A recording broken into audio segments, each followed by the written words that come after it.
దేవుడి నామానికి మహిమ కలుగును గాక. సో గడిచిన 2 దినాల క్రితం ఈ మెసేజ్ దేవుడు నాతో మాట్లాడడం జరిగింది. మరి జరుగుతున్న పరిస్థితులను బట్టో మేబీ చాలామంది ఎదుర్కొంటున్న సిచ్యువేషన్స్ని బట్టో నాకు తెలియదు, కానీ నేను ఆలోచన చేస్తూ ఉన్నప్పుడు పరిశుద్ధాత్మ దేవుడు ఒక తలంపు నా హృదయంలో పెట్టడం జరిగింది. ఆ మెసేజ్ యొక్క టైటిల్ ఏంటంటే మ్యాన్స్ రిజెక్షన్ గాడ్ సెలెక్షన్ అని. మనుష్యుల తృణీకరణ దేవుని యొక్క ఏర్పాటు. Man's rejection God selection.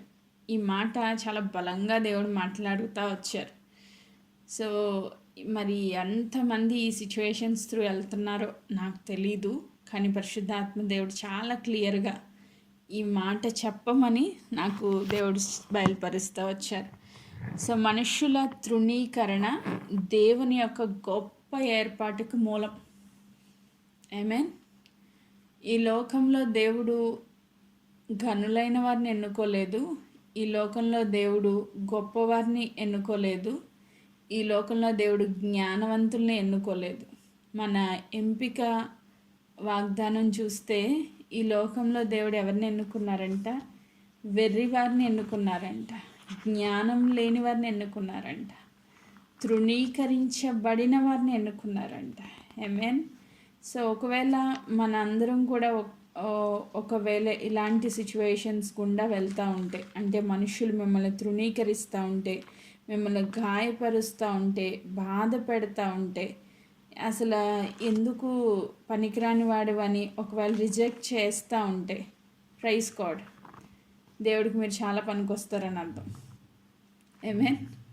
So దేవుడు నాకు ఈ మాట మాట్లాడుతూ, ఎవరున్నారు ప్రభా రిజెక్ట్ చేయబడిన వాళ్ళు అని నేను అడిగినప్పుడు, అబ్బో పెద్ద లిస్ట్ చెప్పారు దేవుడు, మామూలు లిస్ట్ కాదు. సో ఆదికాండం మొదలు పెట్టుకుంటే ప్రకటన గ్రంథం వరకు అందరూ రిజెక్ట్ చేయబడిన వాళ్ళే, దేవుడు ఎన్నుకున్న వాళ్ళే. పాత నిబంధనలో చూస్తే ఫస్ట్ మనకి యోసేపు కనబడతారు. తన అన్నలు చాలా భయంకరంగా రిజెక్ట్ చేశారు ఆయన్ని. దేవుని యొక్క ఆ కళలు, దేవుడిచ్చిన గొప్ప గొప్ప దర్శనాలు ఆయన కలిగి ఉన్నప్పుడు, దేవుడు ఆలోచనలు గొప్పగా ఉన్నాయని ఆయన చెప్పిన కారణాన్ని బట్టి, ఆయన మంచితనాన్ని బట్టి వాళ్ళు ఏం చేశారంటే రిజెక్ట్ చేశారంట.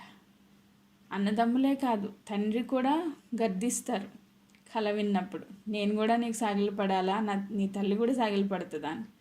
అంటే అందరూ కూడా గద్దించే ఆయన్ని రిజెక్ట్ చేసినట్లుగా మనం చూస్తాం. కానీ దేవుడు ఏం చేశారంట? ఆయన సెలెక్ట్ చేశారంట. సెలెక్ట్ చేసి ఏ పొజిషన్లో పెట్టాలని దేవుడు ఇష్టపడ్డారంటే, వీళ్ళందరికీ పైన అధికారిగా, ఒక ప్రధానమంత్రిగా, ఒక నేషన్ని పోషించే ఒక పోషకుడిగా పెట్టేశారంట. ఆమేన్. ఈ వ్యక్తి ముందు చూస్తే ఎలా ఉన్నాడు? వాళ్ళందరి దృష్టిలో తృణీకరించబడిన వ్యక్తి, త్రోసివేయబడిన వ్యక్తి, చంపాలని ఆలోచన చేసిన వ్యక్తి. రైట్. దేవుని సన్నిధిలో ఆయన రిజెక్ట్ చేయబడ్డాడు కాబట్టి దేవుడు ఆయన సెలెక్ట్ చేసుకున్నారు. ఆయన ఒక ఉన్నతమైన స్థితికి దేవుడు తీసుకెళ్లారు. ఆమేన్. నెక్స్ట్ మనం చూస్తే మోషే తన సొంత ప్రజల కోసం ఏదో చేయాలని వస్తే, తన సొంత ప్రజలు ఏం చేశారు? నువ్వు మా మీద తీర్పరిగా రాజుగా ఉండడానికి నేను నియమించిన వాడెవడు అని తన సొంత ప్రజలు రిజెక్ట్ చేశారంట. తర్వాత ఆయన అరణ్యానికి వెళ్ళడం, దేవుడు దర్శించడం, మరలా తిరిగి నాయకుడిగా తిరిగి వస్తే ఫరో పదే రిజెక్ట్ చేస్తూనే వస్తాడు. మనుషులు రిజెక్ట్ చేశారు, తన సొంత వారు రిజెక్ట్ చేశారు, శత్రువుగా ఉన్న ఫరో రిజెక్ట్ చేశాడు, అందరు రిజెక్ట్ చేశారు. కానీ దేవుడు సెలెక్ట్ చేశాడు. ఆమేన్. దేవుడు సెలెక్ట్ చేశాడు. సో ఈరోజు మనం అనుకుంటాం, సో మోషే విషయంలో మనం చూస్తాము, ఫరో చాలా భయంకరంగా రిజెక్ట్ చేయబడ్డాడు. కానీ మోషే జీవితంలో దేవుడి యొక్క సెలక్షన్ ఎంత అద్భుతంగా ఉందంటే 40 లక్షల మంది అని చెప్తారు, 6 లక్షల కాల్బలం, వీరందరినీ పోషించే పోషకుడుగా దేవుడు ఆయన అపాయింట్ చేశారు. ఆమేన్, ప్రైజ్ గాడ్. సో ఇంకా మనం చూస్తాం పాత నిబంధనలో ప్రవక్తలు, యెషయా ప్రవక్త, ఇర్మియా ముఖ్యంగా ఆయన భయంకరంగా రిజెక్ట్ చేస్తారు. ఇశ్రాయేలు ప్రజలు సొంత జనాంగం ఆయన ఇచ్చిన ప్రవచనాలను విని ఆయన తీసుకెళ్ళి గుంటలో వేస్తారు, బురదలో వేస్తారు, జైల్లో వేస్తారు, భయంకరంగా హింసిస్తారు. అనేక మంది ప్రవక్తలను చంపేశారంట హతసాక్షులుగా. రిజెక్ట్ చేయడమే కాదు, చంపేసిన వాళ్ళు కూడా ఉన్నారు. సో యేసుక్రీస్తు ప్రభు చెప్తారు కదా యెరూషలేము గురించి, ప్రవక్తల్ని చంపుదానా అని. సో ఎంతోమందిని రిజెక్ట్ చేశారు వాళ్ళు, కానీ దేవుడు వారిని ప్రవక్తలుగా సెలెక్ట్ చేశారు. ఇర్మియాని దేవుడు అంటారు కదా, నువ్వు బాలుడిగా ఉన్నప్పుడే, తల్లి గర్భంలో ఉన్నప్పుడే నేను నిన్ను ఏర్పరుచుకొని ఉన్నాను. Amen. So man's rejection, God selection అని మనము గ్రహించాలి. మనుషులు తృణీకరించవచ్చు, కానీ దేవుడు నిన్ను సెలెక్ట్ చేసుకున్నారు. ఇక్కడున్న ఒక్కొక్కరిని దేవుడు సెలెక్ట్ చేసుకున్నారు. ఆమేన్. సో మనందరికీ పిలుపు ఉంది, మనందరికీ ఏర్పాటు ఉంది, మనందరినీ దేవుడు ఎన్నుకున్నారు. సో మనం వెరివారం అయి ఉండొచ్చు, జ్ఞానం లేని వాళ్ళం అయి ఉండొచ్చు, ఈ లోకంలో తృణీకరించబడి ఉండవచ్చు, కానీ దేవుడు మనల్ని ఎన్నుకున్నారు. దావీదు పక్షంగా చూస్తే సమూయేలు గారు వచ్చి మీ బిడ్డలందరినీ పిలవమంటే దావీదుని తప్ప అందరినీ పిలిచాడంట. ఇంకా అందరూ అయిపోయారు, దేవుడు ఇల్లు కాదు ఇల్లు కాదు ఇల్లు కాదు అని చెప్తుంటే లాస్ట్లో సమూయేలు ప్రవక్త అడుగుతారు, వీళ్ళేనా నీకు ఇంకెవరైనా ఉన్నారా అంటే, ఒక కడసారి వాడు ఉన్నాడు, వాడు ఎందుకు పనికిరానాడు, గొర్రెలు కాసుకుంటున్నాడు. ఒక కడసారి వాడు ఉన్నాడు, ఆ కడసారి వాడు దేవుడికి కావాల్సి వచ్చారు. ఆమేన్. దేవుడు అంటారు కదా నా హృదయానుసారుడు అంటారు. తండ్రి అన్నాడు కడసారి వాడు అన్నాడు, కానీ దేవుడు అన్నారు నా హృదయానుసారుడు అన్నారు. ఆమేన్. సో దేవుడి యొక్క సెలక్షన్ అద్భుతంగా ఉంటుంది. దావీదును, గొర్రెల కాపరిగా ఉన్న దావీదుని తీసుకెళ్ళి 12 సింహాసనాల మీద, రాజ్యం మీద సదాకాలం రాజుగా నిలిచే ఆ గొప్ప ధన్యతను దేవుడు ఇచ్చారంట. సో ఎక్కడున్నాడు ఆయన? అందరూ రిజెక్ట్ చేస్తే, అన్నలు రిజెక్ట్ చేశారు, తండ్రి పట్టించుకోలేదు, ఆయన గొర్రెల కాపరిగా అరణ్యంలో ఉన్నాడు. దేవుడు తీసుకొచ్చి ఇశ్రాయేలు ప్రజల మీద రాజుగా నియమించారంట. ఆమేన్, ప్రైజ్ గాడ్. సో ఒక్కొక్కరి జీవితాల్లో దేవుడు చేసిన కార్యాలు దేవుడు చెప్తా ఉన్నప్పుడు ఎస్, మనం కూడా ఈరోజు రిజెక్ట్ చేయబడవచ్చు, మనుషుల ద్వారా తృణీకరించబడవచ్చు, మనుషుల ద్వారా త్రోసివేయబడవచ్చు, మనుషుల ద్వారా ఎన్నిక లేని వారిగా ఎందుకు పనికిరానోడురా నువ్వు అని మాట్లాడే వ్యక్తుల మధ్యలో మనం ఉండొచ్చు. దేవుడు అంటున్నారు కదా, నిన్ను నేను సెలెక్ట్ చేసుకుంటున్నాను, నువ్వు నాకు కావాలి. పౌల్ గారిని నూతన నిబంధనకు వస్తే పేతురు, యోహాన్లు బలంగా దేవుని కార్యాలు చేస్తూ ఉంటే వాళ్ళని తీసుకెళ్ళి కొరడాలతో కొట్టి మొత్తం టోటల్గా అక్కడున్న వాళ్ళందరి మధ్యలో, అంటే సభ మధ్యలో నిలవబెట్టి వాళ్ళని కొట్టి, తర్వాత వాళ్ళ బట్టలు తీసి వాళ్ళని భయంకరంగా అవమానించి జైల్లో పెట్టి ఎన్ని రకాలుగా హింసించారు, ఎన్ని రకాలుగా తృణీకరించారు. కానీ దేవుడు వాళ్ళని సెలెక్ట్ చేసుకున్నాడు. ఆమేన్. దేవుడు వాళ్ళని సెలెక్ట్ చేసుకున్నాడు కాబట్టి వాళ్ళు బలంగా, వాళ్ళు అంటారు కదా ఒక హైలైట్ మాట, మేము మీకు భయపడడం లేదు, మా దేవునికి భయపడుతున్నాం అంటారు. ప్రీచ్ చేయొద్దు, ఈ నామాన్ని ప్రకటించొద్దు అని చెప్పినప్పుడు వాళ్ళు అంటారు మేము ప్రకటించకుండా ఉండలేం, మీరు ఎంత రిజెక్ట్ చేసినా మేము ప్రకటించకుండా ఉండలేం, దేవుని చిత్తాన్ని ప్రకటించడానికి దేవునికి భయపడే వాళ్ళు మేమని చాలా ధైర్యంగా చెప్తారు. సో భయంకరమైన రిజెక్షన్ మధ్యలో వారు పరిచర్య చేసినట్లుగా మనం చూస్తాం. ఆమేన్. నెక్స్ట్, సో ఇక్కడ మనం చూస్తే ఇంకా ఫైనల్గా పౌల్ గారిని కూడా సువార్త ప్రకటించిన కారణాన్ని బట్టి రోదే అనే చిన్నదాన్ని, దయ్యం పట్టిన బిడ్డని విడిపించిన కారణాన్ని బట్టి చాలా భయంకరంగా కొట్టారంట. ఇంకొక సిచ్యువేషన్లో చూస్తాం, కొట్టి కొట్టి కొట్టి చనిపోయాడు అనుకుని పట్టణం బయటికి ఈడ్చుకుని పోయి అక్కడ పడేశారంట. అంటే ఏ లెవెల్ రిజెక్షన్ వాళ్ళు ఫేస్ చేశారన్నది మనకు అర్థం. ఏ లెవెల్లో తృణీకరించబడ్డారు, మనుషుల చేత, తన సొంత ఇంటి వారి చేత, అందరి చేత తృణీకరించబడ్డారు. ఇంకంతకన్నా ఒక హైలైట్ మాట నేను చూపిస్తాను చూడండి. సంఖ్యాకాండము 14వ అధ్యాయము 11వ వచనాన్ని నేను చదువుతున్నా. 14-11. యెహోవా, ఎన్నాళ్ళ వరకు ఈ ప్రజలు నన్ను అలక్ష్యము చేయుదురు?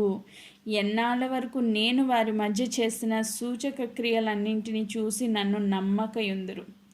ఇక్కడ రిజెక్ట్ చేయబడింది ఎవరు? దేవుడిని ప్రజలు రిజెక్ట్ చేశారంట. ఇప్పుడు ఆయన కూడా చాలా బాధపడుతున్నారు.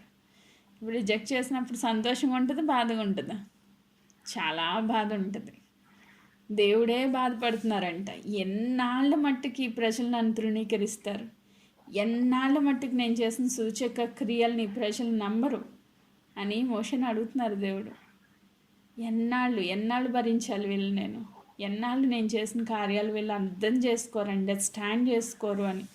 నిజంగా మన దేవుడు సేమ్ మనకులాగే. మనం అనుకుంటాం నేనే రిజెక్ట్ చేయబడుతున్నాను. నో, దేవుడు కూడా అదే రిజెక్షన్స్ గుండా నడిచారు. ఒకసారి యోహాను సువార్త 1వ అధ్యాయం 11వ వచనం నేను చదువుతున్నా. యోహాను సువార్త 1:11. ఆయన తన స్వకీయుల యొద్దకు వచ్చెను, ఆయన స్వకీయులు ఆయనను అంగీకరింపలేదు.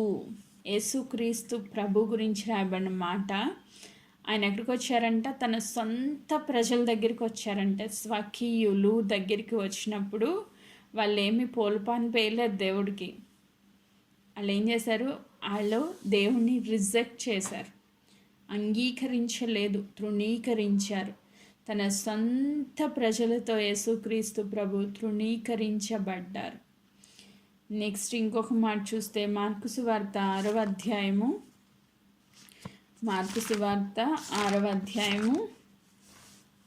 4వ వచనం. 6:4. అందుకు యేసు, ప్రవక్త తన స్వదేశంలో, తన బంధువులలో, తన ఇంటి వారిలో తప్ప మరి ఎక్కడనూ ఘనహీనుడు కాడని చెప్పాను. చాలా హైలైట్ చేసుకుని రాసుకుని పెట్టుకోవాల్సిన మాట ఇది. ప్రవక్త అంటే దేవుడు నిన్ను సెలెక్ట్ చేసిన రాజులైన యాజక సమూహం కదా మనందరం. సో మనమంట ఎక్కడెక్కడ రిజెక్ట్ చేయబడతామంటే దేవుడు చెప్తున్నారు, తన బంధువులలోనూ తన ఇంటి వారిలో తప్ప మరి ఎక్కడ ఘనహీనుడు కాదు. నీ బంధువులు నిన్ను రిజెక్ట్ చేస్తారు, నీ ఇంట్లో వాళ్ళు నిన్ను తృణీకరిస్తారు. ఈ రెండిట్లో తప్ప ఇంకెక్కడ నువ్వు ఘనహీనుడిగా కనబడు. బయట వాళ్ళందరూ కూడా సూపర్ అంటారు నిన్ను. ఇంక ఈమంత ప్రార్థనాపర్రాలు లేదు, ఈమంత గొప్ప వ్యక్తి ఎవరు లేరు, ఈమంత బలమైన సేవకురాలు ఎవరు లేరని అందరూ పొగుడుతూ ఉంటే ఇంట్లో వాళ్ళు భయంకరంగా తృణీకరిస్తారు, దూషిస్తారు. నిన్ను ఇంక అసలు లెక్క చేయరు, నిన్ను చాలా నీచంగా చూస్తారు. దేవుడే చెప్పాడు ఈ మాట. ఆయనే అలాంటి సిచ్యువేషన్స్ త్రూ వెళ్ళాడు. యేసుక్రీస్తు ప్రభువే రిజెక్ట్ చేయబడ్డాడంట. తన సొంత ఇంటి వారితో రిజెక్ట్ చేయబడ్డాడు, తన బంధువులతో రిజెక్ట్ చేయబడ్డాడు, తన సొంత ఊరి వాళ్ళతో రిజెక్ట్ చేయబడ్డాడు. తను ఎవరి దగ్గర అయితే అద్భుతాలు చేశారో, ఎవరైతే రొట్టెలు తిన్నారో వాళ్ళందరూ లాస్ట్కి వచ్చేసరికి సిలువేసేయండి అని అరిచారంట. అసలు చిన్న చిన్న వాటికి మనం ఎంత బాధపడిపోతున్నాం. ఒకవేళ మనల్ని సిలువేసేయమంటే ఇంకా అసలు మనం ఈ దేవుడు వద్దు, ఈ గొడవ వద్దు, ఈ క్రిస్టియానిటీ వద్దు అని చెప్పి వెళ్ళిపోతాం. మనం ఈ దేవుని చెత్తాలయ్యి మాకు వద్దు బాబు, మేము సిలువలు వేయించుకోలేమని చెప్పి పారిపోతాం మనం. సో ఈరోజు ఖచ్చితంగా రిజెక్షన్ గుండా వెళ్తున్నారా? మీరు ధన్యులు, దేవుడు మిమ్మల్ని సెలెక్ట్ చేసుకున్నారని అర్థం. ఆమేన్, ప్రైజ్ గాడ్. ఇంకొక మాట చదువుతాను. యోహాను సువార్త 15వ అధ్యాయము 18వ వచనం నేను చదువుతాను. 18. లోకం మిమ్మల్ని ద్వేషించిన ఎడల మీకంటే ముందుగా నన్ను ద్వేషించినని మీరు ఎరుగుదురు. ఆమేన్. లోకం మిమ్మల్ని ద్వేషించిన ఎడల మీకంటే ముందుగా నన్ను ద్వేషించనని మీరు ఎరుగుదురు. మీరు లోక సంబంధులైన ఎడల లోకం తన వారిని స్నేహించును. అయితే మీరు లోక సంబంధులు కారు, నేను మిమ్మల్ని లోకములో నుండి ఏర్పరచుకొంటిని, అందుచేత లోకం మిమ్మల్ని ద్వేషించుచున్నది. సో మీరు లోక సంబంధులు కారు. లోక సంబంధులు అయితే వాళ్ళు మిమ్మల్ని ప్రేమిస్తారు, వాళ్ళు మిమ్మల్ని హత్తుకుంటారు, వాళ్ళు మిమ్మల్ని సంతోషంగా ఉంచుతారు. కానీ మీరు లోకంలో నుంచి సెపరేట్ అయిపోయారు, ప్రత్యేకించబడ్డారు. కాబట్టి లోకం మిమ్మల్ని ద్వేషిస్తుంది. లోకం అంటే ఎక్కడో లేదు, మన చుట్టూనే ఉంటారు, మన ఇంట్లో వాళ్ళే. ఏం చేస్తారంటే వీళ్ళు భయంకరంగా హింసిస్తారు. యేసుక్రీస్తు ప్రభు సొంత అన్నదమ్ములు అన్నారంట, పస్కా పండుగ గురించి మాట్లాడుతూ, నువ్వు వెళ్ళు అందరికీ కనపరుచుకో, నువ్వు గొప్పడు కదా. మరి తన సొంత ఊరు వాళ్ళు అన్నారంట, ఈయన మరియా యోసేపు కొడుకు కాదా, మన మధ్యలో తిరిగినాడే కదా, ఈయన అద్భుతాలు చేయడం ఏంటి అంటే చాలా తృణీకరించి మాట్లాడారు. పాత నిబంధనలో యెహోవా దేవుడు రిజెక్ట్ చేయబడ్డారు, కొత్త నిబంధనలో యేసుక్రీస్తు ప్రభు రిజెక్ట్ చేయబడ్డారు. కానీ ఈరోజు దేవుని బిడ్డలుగా ఉన్న మనం మాత్రం రిజెక్ట్ చేయబడడానికి ఇష్టపడం. దేవుడు ఏం చెప్తున్నారు? ద్వేషిస్తారు. ద్వేషం అనేది ఖచ్చితంగా నువ్వు ఫేస్ చేయాల్సిందే, నువ్వు ఎదుర్కోవాల్సిందే. అది నీ జీవితంలో ఏదో ఒక ఫేజ్లో ఖచ్చితంగా దీని గుండా నువ్వు నడుస్తావు. నన్ను అడిగితే ప్రతిరోజు నడుస్తావు. ఎవ్రీ డే రిజెక్షన్స్ మనకు జరుగుతూనే ఉంటాయి, ఏదో ఒక సిచ్యువేషన్స్లో జరుగుతూనే ఉంటాయి. దేవుడు ఏం చెప్పారంటే, నీ సిలువ ఎత్తుకొని ప్రతి దినము ఎవ్రీ డే నీ సిలువ ఎత్తుకొని నువ్వు నన్ను వెంబడించాలి. ఎవ్రీ డే నువ్వు రిజెక్షన్స్ గుండా నడుస్తావు. ఎవ్రీ డే నీకు పెయిన్ ఉంటుంది, ఎవ్రీ డే నీకు బాధ ఉంటుంది, దుఃఖం ఉంటుంది, వేదన ఉంటుంది. ప్రతిరోజు కూడా సిలువ ఉంటుంది, దాన్ని నువ్వు ఎత్తుకోవాల్సిందే. మరి ఇంకెందుకు ప్రభా దేవుడిని నమ్ముకోవడం ఎందుకు? ఇంకెందుకు ప్రభా అంటే ఈ రిజెక్షన్ గుండా వెళ్ళిన వాళ్ళని దేవుడు సెలెక్ట్ చేస్తారంట. మరి దేవుడు సెలెక్ట్ చేసి నిన్ను బలంగా వాడుకోవాలంటే ఈ రిజెక్షన్స్ గుండా నువ్వు నడవాల్సిందే. నేను నడవను ప్రభా అంటే నేను వాడుకోలేనమ్మా అంటారు దేవుడు. వాడబడ్డ వాళ్ళు, ఇప్పుడు నేను జస్ట్ కొన్ని ఎగ్జాంపుల్స్ చెప్పాను. మీరు ఈ బైబిల్ ఎక్కడైనా చూడండి, వాడబడిన ప్రతి ఒక్కరి జీవితంలో రిజెక్షన్ అనేది ఖచ్చితంగా కనబడుతుంది మనకి. ఆమేన్. మొర్దెకై రిజెక్ట్ చేయబడ్డాడు, దేవుడు ఒక ఉన్నత స్థితికి తీసుకెళ్ళిపోయారు. సో ఎవ్రీ ఫేస్లో మనం చూస్తాం, ప్రతి గొప్పగా వాడబడిన ప్రతి ఒక్క వ్యక్తులు. డానియల్ రిజెక్ట్ చేయబడ్డాడు, దేవుడు గొప్ప ప్రధానిగా పెట్టారు. షద్రక్ మెషక్ అబేద్నెగో వాళ్ళు రిజెక్ట్ చేయబడ్డారు, వాళ్ళని దేవుడు ఒక ఉన్నతమైన స్థితిలో పెట్టాడు. ఎవ్రీ ఫేజ్లో రిజెక్షన్ గుండా నడిచిన వాళ్ళందరి జీవితాలు అద్భుతంగా దేవుడు వాడుకున్నారు. ఈరోజు నువ్వు రిజెక్ట్ చేయబడుతున్నావు, ఎస్, దేవుని చిత్తంలో నువ్వు ఉన్నావు. ఒక ఉన్నతమైన స్థితిలో దేవుడు నిన్ను వాడుకోబోతున్నారు. దానికి సైన్ ఏంటంటే నీ రిజెక్షన్సే. ఆమేన్. సో ఈరోజు దేవుని వాక్యం ప్రకారంగా మన జీవితం వెళ్తూ ఉన్నప్పుడు సంతోషించాలి. కానీ అది మన వల్ల కావట్లే. ప్రాబ్లం అంతా ఇక్కడే ఉంది, మన వల్ల కావట్లే. దానికి సొల్యూషన్ ఏంటి, మరి దీన్ని ఎలా ఫేస్ చేయాలి అన్నది మరి ఈరోజు టైం అయిపోయింది కాబట్టి రేపటి దినాన్ని ప్రాబ్లం ఏంటో చూసాం, ఈరోజు సొల్యూషన్ రేపు చెప్దాం. ఓకే, దేవుడి వాక్య భాగాన్ని దీవించి ఆశీర్వదించి అనేకులను బలపరచును గాక.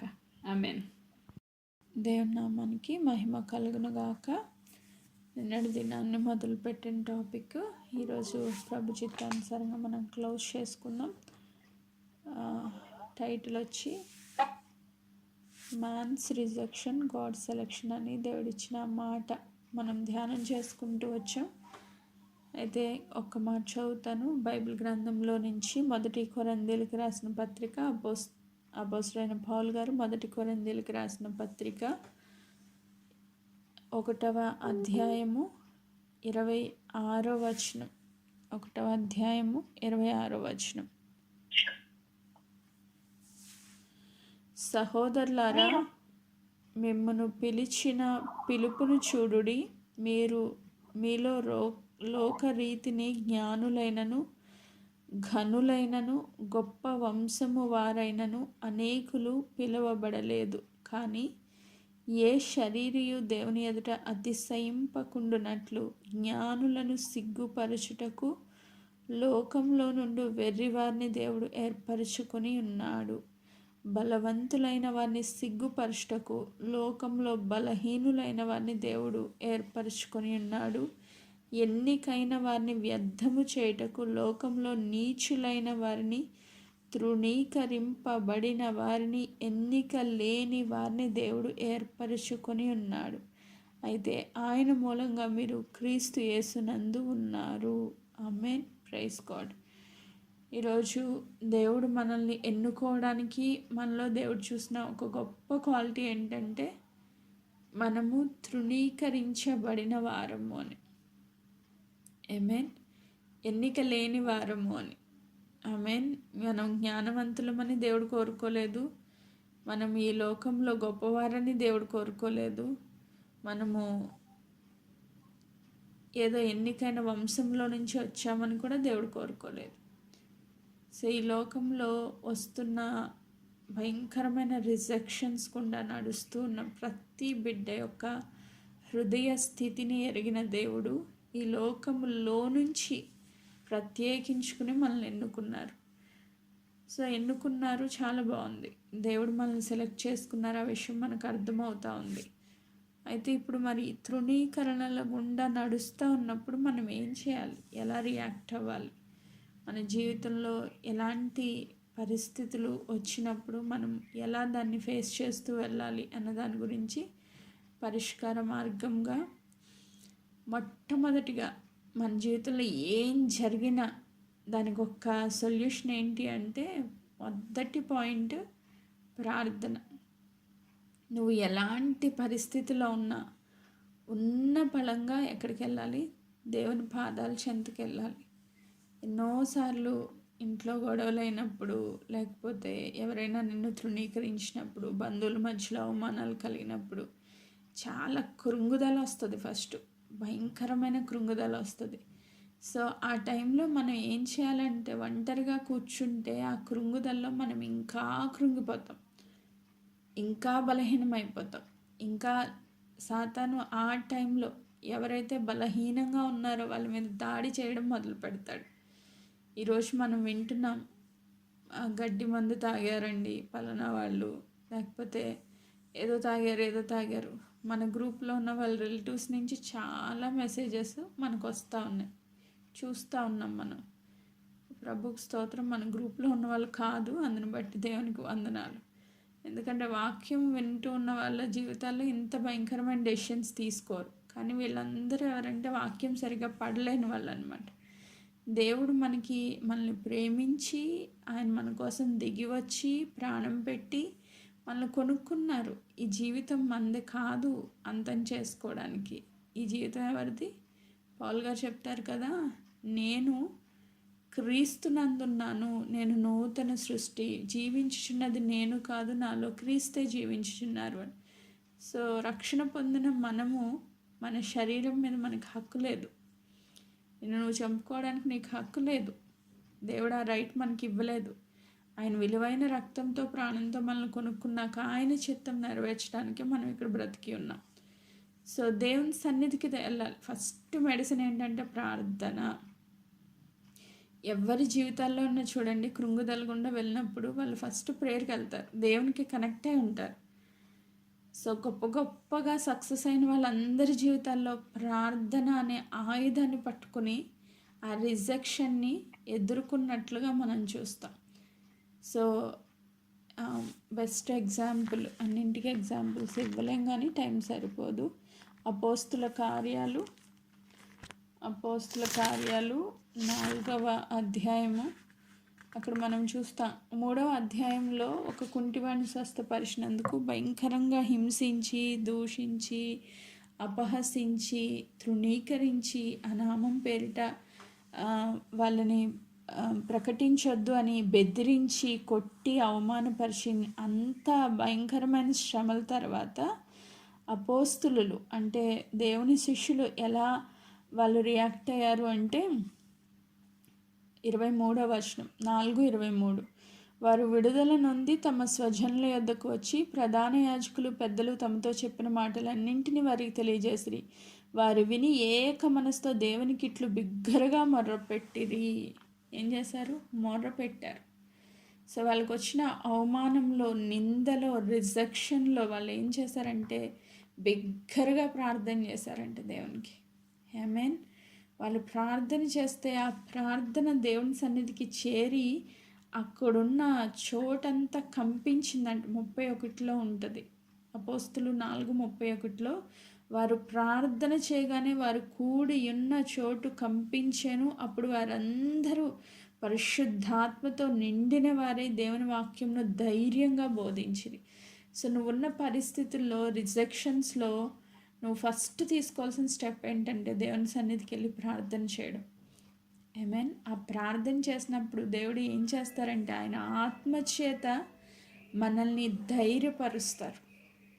ఉన్న సిచ్యువేషన్స్ని హ్యాండిల్ చేయడానికి ధైర్యం కావాలి. ఆ ధైర్యాన్ని ఇచ్చేది ఎవరంటే పరిశుద్ధాత్ముడు. ఆత్మను పొందుకోవడానికి మనం ఏం చేయాలంటే ఫస్ట్ ప్రార్థన చేయాలి. సో ఎలాంటి రిజెక్షన్స్ నీ లైఫ్లోకి వచ్చినా, తృణీకరణ అనేది నీ జీవితంలో ఉన్న, అవమానం ఉన్న, లెక్క చేయలేని పరిస్థితులు, నీ తల్లిదండ్రులు కానీ, నీ భర్త కానీ, నీ బిడ్డలు కానీ నిన్ను లెక్క చేయట్లేదు, ఎన్నిక చేయట్లేదు, నిన్ను అవమానపరుస్తున్నారు, తృణీకరిస్తున్నారు, చాలా బాధిస్తున్నారు. అలాంటి పరిస్థితుల్లో నువ్వు వెళ్ళి బలముగా దేవుని సన్నిధిలో ప్రార్థన చేసినప్పుడు దేవుని ఆత్మ చేత నువ్వు ధైర్యపరచబడతావు. ఆమేన్. ఆ పరిస్థితుల్లో నిలవడానికి కావాల్సిన శక్తిని, సామర్థ్యంను దేవుడిస్తారు. రెండవది విశ్వాసం ఉంచాలి.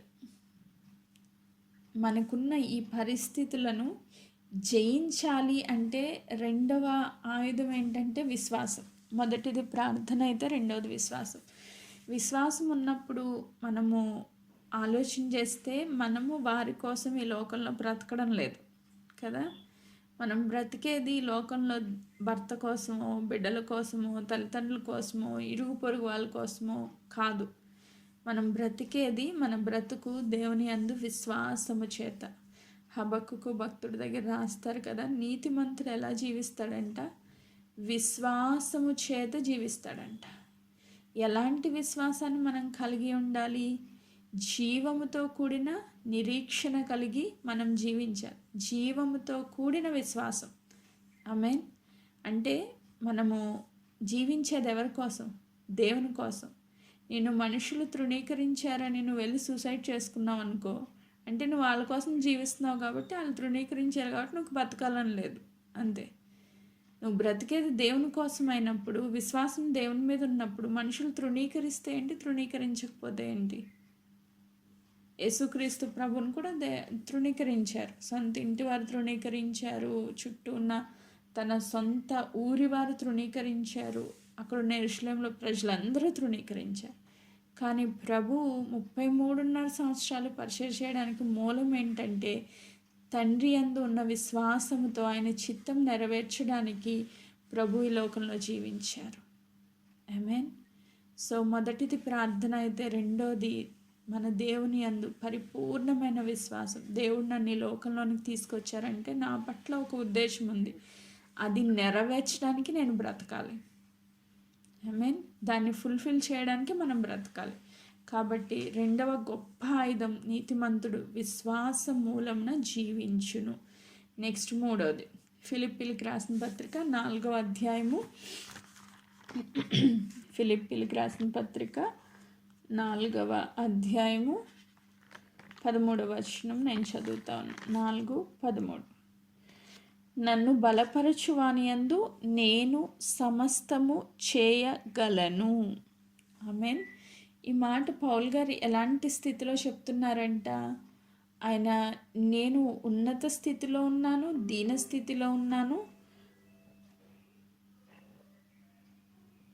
ఉన్నత స్థితిలో ఉన్నాను, దీన స్థితిలో ఉన్నాను, అన్ని విషయాల్లో ఆకలి కొనిన పరిస్థితి నాకు తెలుసు, సమృద్ధిగా ఉన్న పరిస్థితి నాకు తెలుసు. ఎలాంటి పరిస్థితిలో అయినా నన్ను బలపరచువాని యందు నేను సమస్తము చేయగలను. సో ఎలా వచ్చింది బలం ఈయనకి? పరిశుద్ధాత్మ చేత. దేవుడు ఆత్మ చేత మనల్ని బలపరిస్తే ఈ లోకంలో మనం ఏదైనా చేయగలం. సో ఇప్పుడు నువ్వు ఆ రిజెక్షన్ని తట్టుకుని ఓవర్కమ్ చేసుకుని వెళ్ళాలి అంటే నీకేం కావాలి? హోలీ స్పిరిట్ అనాయింటింగ్ కావాలి. ఆమేన్. సో నీకు కావాల్సింది ఏంటంటే హోలీ స్పిరిట్ అనాయింటింగ్. దేవుని సన్నిధిలో నీకు మొట్టమొదటిది ప్రార్థన, రెండవది విశ్వాసం, మూడవది హోలీ స్పిరిట్. దేవుని ఆత్మ చేత నువ్వు బలపరచబడి సమస్తము చేయగలగాలి. ఓకే, మీరు లేరు. ఓకే, ఇప్పుడు థర్డ్ పాయింట్ ఏంటంటే హోలీ స్పిరిట్. పరిశుద్ధాత్మ దేవుని అభిషేకము మనం పొందుకున్నప్పుడు నన్ను బలపరచు వానియందు నేను సమస్తమును చేయగలను. ఆమేన్. ఈ మాట గుర్తుపెట్టుకోండి. ఈ లోకంలో ఎవ్వరు మనల్ని బలపరచలేరు. ఈ లోకంలో మనల్ని అందరూ తృణీకరించే వాళ్ళే ఉంటారు, కానీ బలపరిచే వాళ్ళు ఎవరు ఉండరు. మనల్ని బలపరిచేది పరిశుద్ధాత్ముడు, మన ద్వారా పనిచేసేది దేవుని ఆత్మ. కాబట్టి ఆత్మ చేత బలపరచబడాలి. దేవుని కోసం సమస్తం చేయడానికి శక్తివంతులు అవ్వాలి. ఎవరో రిజెక్ట్ చేశారని మనం బలహీనపడిపోతే దేవుని కోసం మనం ఏమీ చేయలేం. అపోస్తుల జీవితాల్లో ఎన్నో రిజెక్షన్స్ వచ్చినాయి, కానీ వాళ్ళు అలా నిలవబడ్డారు స్ట్రాంగ్గా. అంటే మూలం ఏంటి? దేవుని ఆత్మ కార్యం అది. ఆమేన్. పౌల్ గారు ఎన్నో రిజెక్షన్స్ గుండా నడిచారు. సో దేవుని ఆత్మ చేత వారు బలపరచబడ్డారని మనం నేర్చుకుంటున్నాం. నెక్స్ట్, రోమీలకు రాసిన పత్రిక 8వ అధ్యాయము 16వ వచనాన్ని నేను చదువుతా ఉన్నా. రోమీలకు రాసిన పత్రిక 8వ అధ్యాయము 16వ వచనం. అనిత కాల్ చేయండి నాకు. 8:16. మనము దేవుని పిల్లలమని ఆత్మ తానే మన ఆత్మతో కూడా సాక్ష్యం ఇచ్చుచున్నాడు. మనము పిల్లలమైతే వారసులము, అనగా దేవుని వారసులము, క్రీస్తుతో కూడా మహిమ పొందుటకు ఆయనతో కూడా శ్రమ పడిన ఎడల క్రీస్తు తోడి వారసులము. ఐ మీన్, ఫోర్త్ పాయింట్ ఏంటంటే మనుషులు ఏం మాట్లాడుతున్నారు అదంతా నీకు అనవసరం. నువ్వు ఎవరు అన్నది నువ్వు గ్రహించాలి. నువ్వెవరు? ఈ లోకంలో ఉన్న భర్త తిట్టాడు, ఓకే తిట్టాడు, నిన్ను రిజెక్ట్ చేశాడు, ఆయన కోసం కాదు కదా నువ్వు బ్రతికేది. నువ్వు దేవుని కుమారుడవు, కుమార్తెవు. ఆయనతో నువ్వు శ్రమ పడిన ఎడల ఆయన తోడి వారసురాలవు అని దేవుని వాక్యం సెలవిస్తూ ఉంది. ఆయనతో నువ్వు శ్రమ పడిన ఎడల దేవుని తోటి వారసురాలవి. ఆమేన్. Praise God. ఈరోజు నువ్వు బ్రతికేదంతా దేవుని చుట్టూనే నీ జీవితం కట్టుకుంటే, ఎస్ నేను దేవుని బిడ్డని, నేను దేవుని వారసురాలని, కాబట్టి ఈ లోకంలో ఏమొస్తుంది? శ్రమ వస్తుంది. ఆమేన్. దేవుడు ఏం చెప్పారు? లోకంలో మీకు శ్రమ కలుగును, అయినను ధైర్యం వహించండి, క్రీస్తుతో పాటు నువ్వు శ్రమ పడిన ఎడల క్రీస్తు తోడి వారసురాలివి. సో రిజెక్షన్స్ వస్తాయి, శ్రమలు వస్తాయి, తృణీకరణలు వస్తాయి. వీటన్నింటినీ మన జీవితంలో యాక్సెప్ట్ చేయగలిగితే మనం ఎవరిగా మార్చబడతామంటే దేవుని కుమారులుగా, కుమార్తెలుగా, వారసులుగా మార్చబడతామంట. ఆమేన్.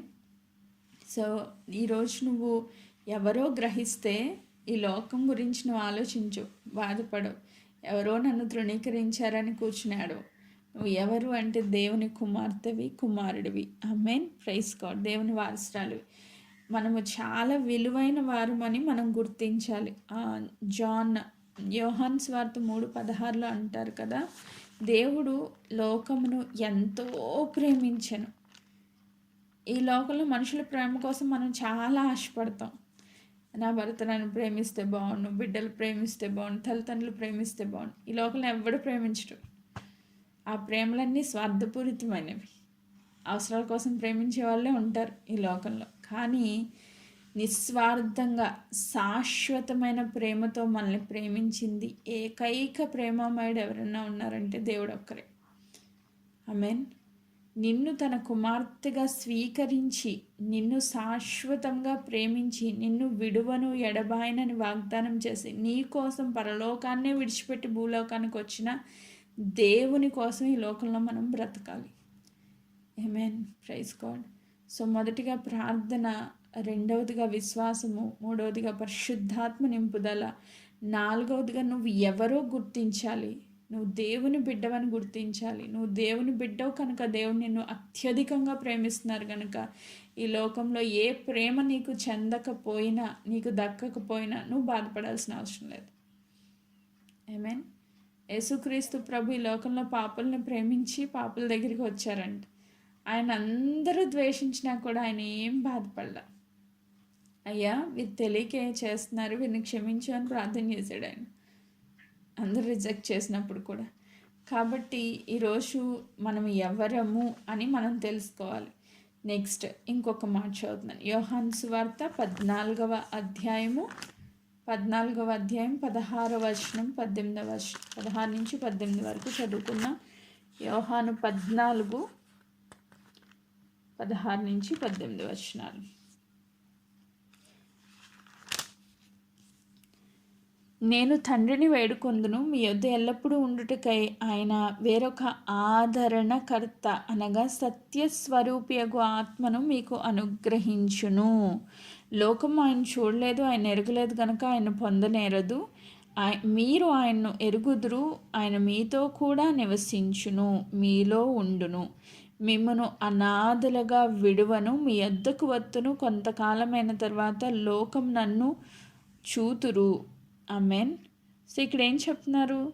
నీవు నా పిల్లగా చేసుకున్నావు అంటే వారసునిగా చేసుకున్నాను. ఆ చేసుకుని నేను నిన్ను ప్రేమించి నీ కోసం వచ్చి మళ్ళీ వెళ్ళిపోయాను. ఇప్పుడు నువ్వు అనాథవు అనుకుంటున్నావా? ఎట్టి పరిస్థితుల్లో నువ్వు అనాథవు కాదు. ఆమేన్. నువ్వు అనాథవి కాదు. నేను నీ కోసం తండ్రిని వేడుకుంటాను, ఆయన నీకు ఆదరణకర్తను పంపిస్తారు. ఈ లోకంలో ఎవ్వరు ఇవ్వలేనంత ఆదరణ, కంఫర్ట్ ఎవరిస్తారు? పరిశుద్ధాత్మ దేవుడిస్తారు. ఆయన మాట్లాడితే, ఆయన స్వరం వింటే మనకి ఎంతో నెమ్మది, ఎంతో సమాధానం, ఎంతో సంతోషం మనం పొందుకుంటాం. ఆమేన్. ఈరోజు ఈ లోకంలో ఉన్న స్వరాలు వినాలని, వాళ్ళు ప్రేమగా మనతో మాట్లాడితే బాగుంటుందని ఆశపడే వాళ్ళు మనుషుల ప్రేమను పక్కన పెట్టి దేవుని స్వరం వినడానికి ఇష్టపడితే నిజంగా ఆయన స్వరంలో ఉన్న మాధుర్యము, ప్రేమ, ఆదరణ ఎంత గొప్పవో మనకు అర్థమవుతుంది. దేవుడు మనల్ని ప్రేమించి వారసులుగా చేసుకుని విడిచిపెట్టేలేదు. మనం అనాథలము కాదు. నీ కోసం పరిశుద్ధాత్మ దేవుడు ఎల్లప్పుడూ నిన్ను ఆదరించడానికి సిద్ధంగా ఉన్నారు. ఆమేన్. ఆయన సిద్ధంగా ఉన్నారు. కాబట్టి ఆయన స్వరం వినడం మనం నేర్చుకుందాం. మనుషుల స్వరాలు అవసరం లేదు. శుభ్రంగా వెళ్ళి ప్రార్థన చేస్తే దేవుని స్వరమే మనకి వినిపిస్తుంది. ఆమేన్. Praise God. అండ్ రోమీలకు రాసిన పత్రిక 8:28 మనందరికీ బాగా సుపరిచితమైన లేఖన భాగమే. అక్కడ ఏం చెప్తారు? దేవుని ప్రేమించిన వారికి సమస్తము మేలు కొరకే సమకూడి జరిగిస్తున్నాను అన్నారు దేవుడు 8:28లో.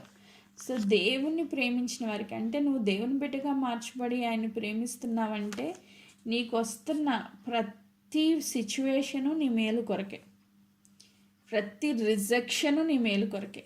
ఆమేన్. దీన్ని మనం యాక్సెప్ట్ చేయలేం, కానీ చేయాలి. దీన్ని యాక్సెప్ట్ చేయలేం. చాలా బాధ ఉంటుంది మనుషులు తృణీకరిస్తున్నప్పుడు. ఎందుకు ప్రభు నా వల్ల కావట్లేదు, కానీ అది కూడా దేవుడిని మేలు కొరకే అనుమతిస్తున్నారంట. మనం యోసేపు జీవితంలో చూసుకుంటే అన్నలు కక్షతో అమ్మేయకపోతే ఆయన ప్రధాన అయ్యే ఛాన్స్ లేదు. ఆయన అక్కడికి వెళ్ళాలి, దేవుడి ప్లాన్ అది. అక్కడికి వెళ్ళాలి, అక్కడ ఆయన్ని టెస్ట్ చేయాలి, తర్వాత ఆయన ఒక ఉన్నతమైన స్థితిలో ఆశీర్వదించాలి.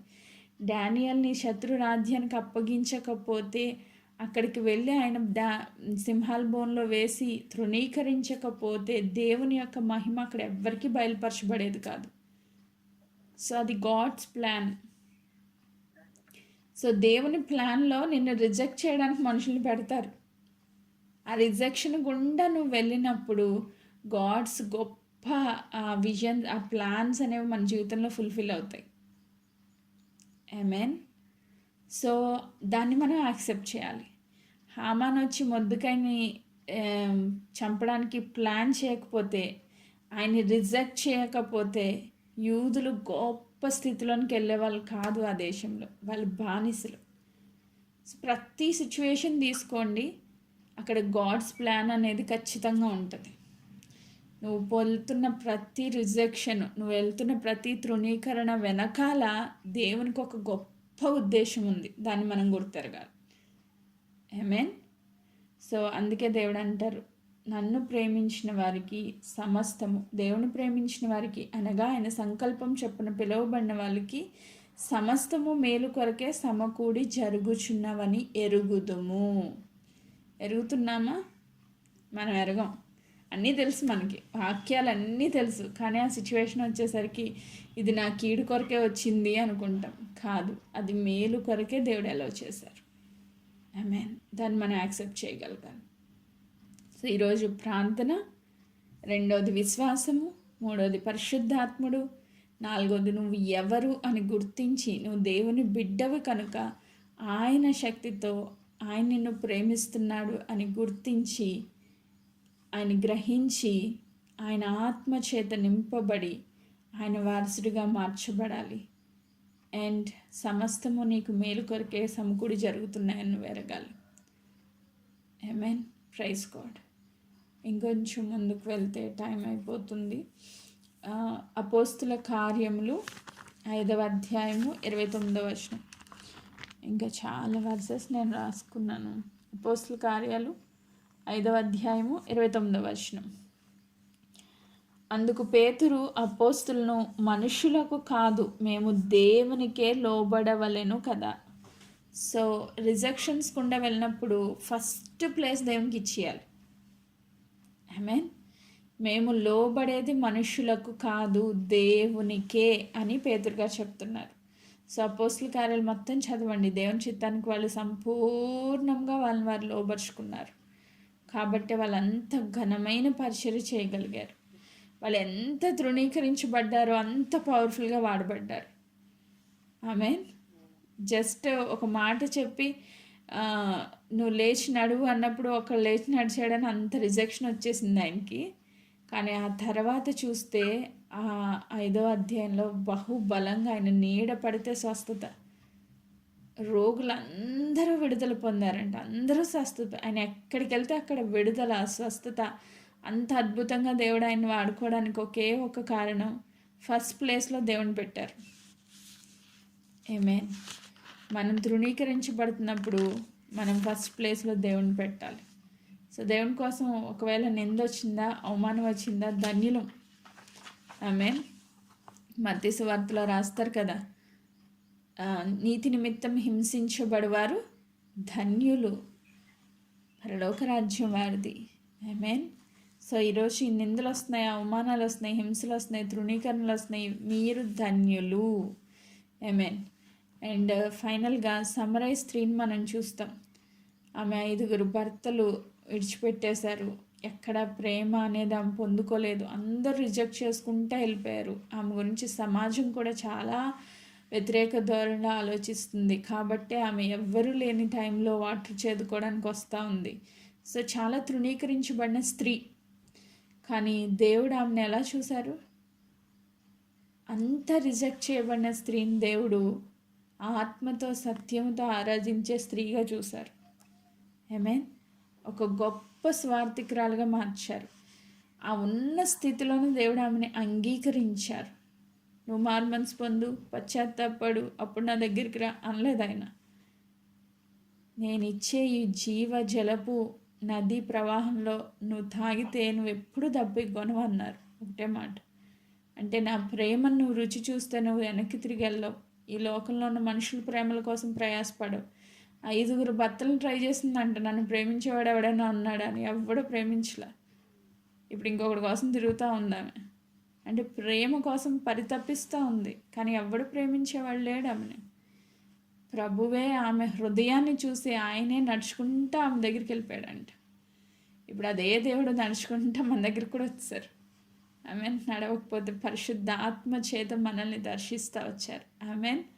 సో ఈరోజు సమరయ స్త్రీని ఎన్నుకున్న దేవుడు మనల్ని కూడా ఎన్నుకున్నారు. మన తృణీకరణలు, మన బాధ, మన దుఃఖం, మన వేదన సమస్తము దేవుడికి తెలుసు. సో నిన్ను నన్ను ఆ సమరయ స్త్రీ వలె వాడుకోవాలని దేవుడు ఆశపడుతున్నారు. ఆమేన్. మనకి టైం లేదు, బట్ నేను కొన్ని వర్సెస్ చెప్తాను, మీరు రాసుకున్న తర్వాత చదువుకోండి. కీర్తన గ్రంథం 34:17. విరిగి నలిగిన హృదయం దేవునికి ఇష్టమైన బలి అంట. సో విరిగిపోయిన వారిని, నలిగిపోయిన వారిని దేవుడు దృష్టిస్తున్నాను అన్నారు. నెక్స్ట్ కీర్తనలు 94:14. నేను నిన్ను విడువను ఎడబాయను అన్నారు. ఆమేన్. కీర్తనలు 118:22. చాలా ఇంపార్టెంట్ వర్స్. 118:22. తృణీకరించబడిన రాయి మూలకు తలరాయి. నువ్వు తృణీకరించబడ్డావా, నిన్నే ఒక కార్నర్ స్టోన్గా చేస్తారు దేవుడు.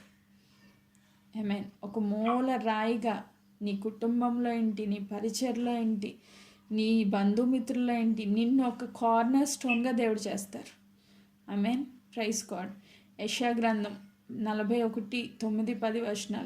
భయపడొద్దు, నేను నిన్ను అనాథగా విడిచిపెట్టలేదు, భయపడొద్దు అని దేవుడు చెప్తున్నారు. నెక్స్ట్ యెషయా 53:3. తల్లి మరుచును కానీ, స్త్రీ తన గర్భమందు పుట్టిన బిడ్డని మరుచును కానీ నేను నిన్ను మరువను అన్నారు. సో దేవుడు మర్చిపోరు. అది మనం గుర్తించిన వారంగా దేవుని సన్నిధిలో మనల్ని గుర్తు పెట్టుకునే దేవుడు మనకున్నారని గ్రహించి ధైర్యం తెచ్చుకోవాలి. నెక్స్ట్ లూకాసు వార్త 10:16.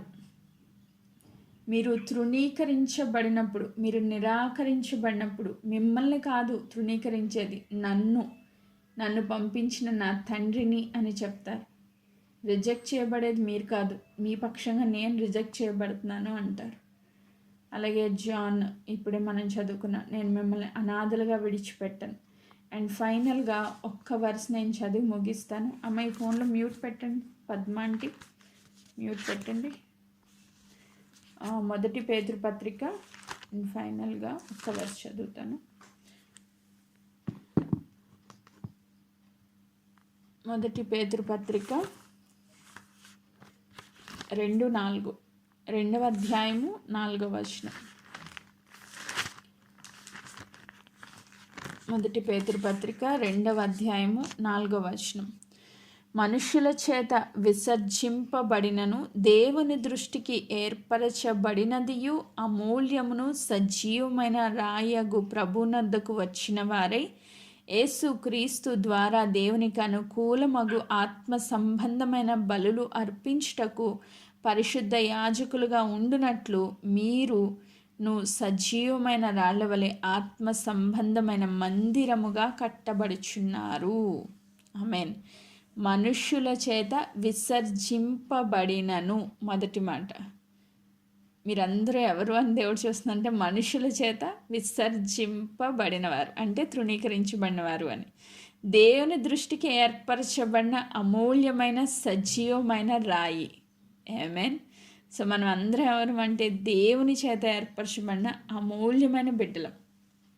ఆమేన్. ఒకసారి అనుకోండి, దేవుడికి నేను చాలా అమూల్యమైన బిడ్డని, చాలా విలువైన బిడ్డని.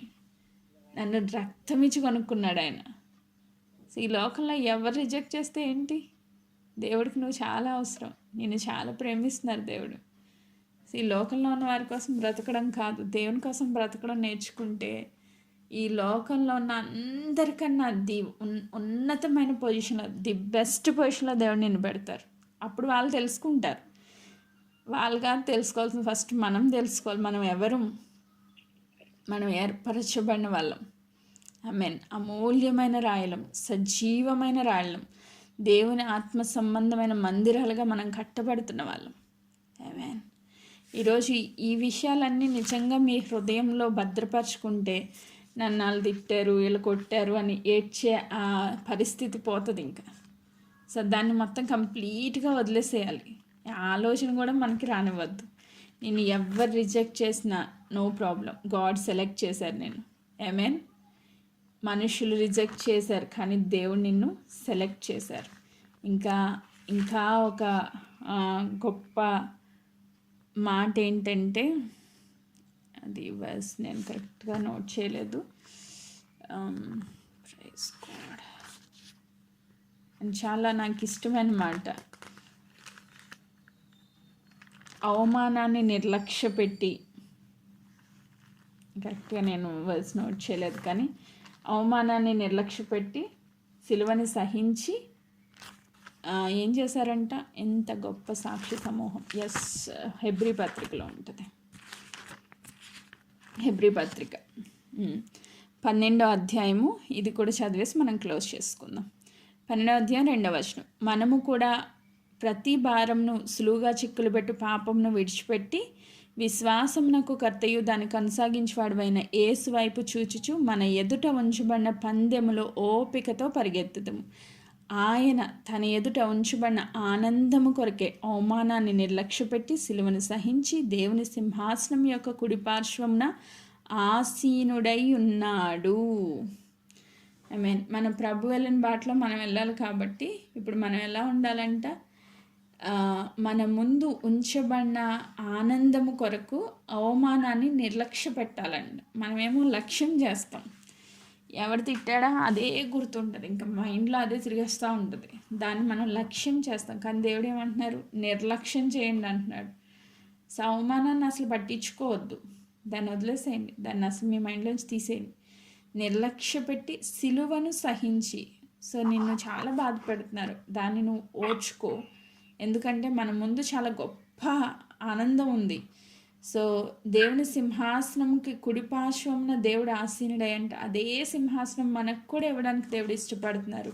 ఆ సింహాసనాన్ని మనం రీచ్ అవ్వాలంటే ఈరోజు ఈ లోకంలో మనకు వస్తున్న అవమానాల్ని మనం నిర్లక్ష్య పెట్టాలి, ఓపికతో ఈ పరుగు పందెంలో పరిగెత్తాలి.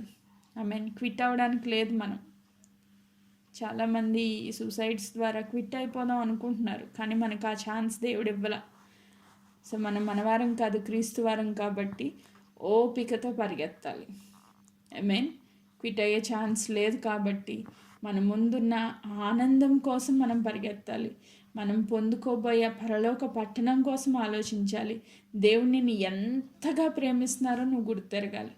అప్పుడు ఈ రిజెక్షన్స్, ఈ అవమానాలు, ఈ నిందలు, ఈ బాధలు ఏది కూడా నిన్ను కదల్చలేవు. నువ్వు ఎలా ఉంటావంటే సియోను కొండలాగా ఉంటావు. ప్రైజ్ కూడా ఎలాంటివి వచ్చినా నువ్వు షేక్ అవ్వవు. ఎంత గొప్ప తుఫాన్లు వచ్చినా కూడా నిన్ను అవి కదిలించలేవు. అట్టి కృపను దేవుడు మనకు అనుగ్రహించును గాక. దేవుడి వాక్య భాగమును దీవించును గాక. Praise God.